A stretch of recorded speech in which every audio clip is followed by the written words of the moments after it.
Shinchon probably more than 10 years ago, and we were invited by our honorable alumnus, Dr. Paul Chung, who was a former pastor here you all know and love. And I have found this church to be loving and gracious and warm and opening, and it feels like a second home to me when I come to Korea. I feel a real sense of community when I come here. And I know that community doesn't start just by itself. It starts when you have a leadership that's modeled by Pastor and Mrs. Lee. So thank you so much for showing the way. From the moment I met Pastor Lee, he's been gracious and warm and welcoming to me and my colleagues from Azusa and my colleague John Park. There's a real presence of the Holy Spirit in this church. I feel it when I walk in, and it feels like home. You know, many times when I come to Korea, Pastor and Mrs. Lee have hosted us for dinner.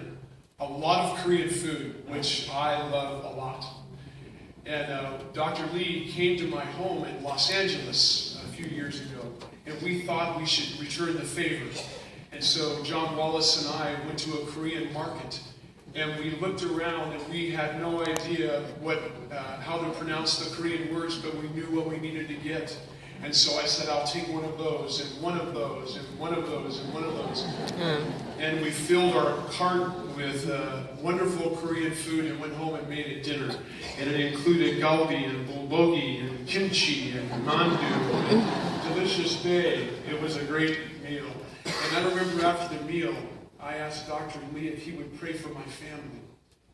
And I'll never forget him standing over my 10-year-old son and praying for him. And then he prayed for my whole family. And from that day on, my family called him the Holy Man. And before I left for Korea this time, my wife said, "Are you going to see the Holy Man?" And I said, "Yes, I am." And she said, I said, "He's retiring." She said, "A man like that never retires. He keeps working."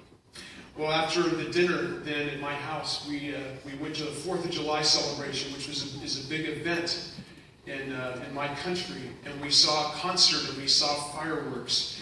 And a few days later, although Reed U was not pitching, we went to a Dodger game. And moments like that build community. It builds friendship. And I know that's what's happened to many of you in this church. You've experienced that from Dr. and Mrs. Lee. 25 years of love and care and ministry. And 25 years of Dr. Lee living with integrity and character and virtue and value, all built on a foundation of faith in Jesus Christ. So we at Azusa Pacific are so proud of Dr. Lee. And we were honored to give him an honorary degree, Doctor of Divinity, a few years ago. And we're so proud and pleased to call him one of our own. Well, Dr. Wallace and myself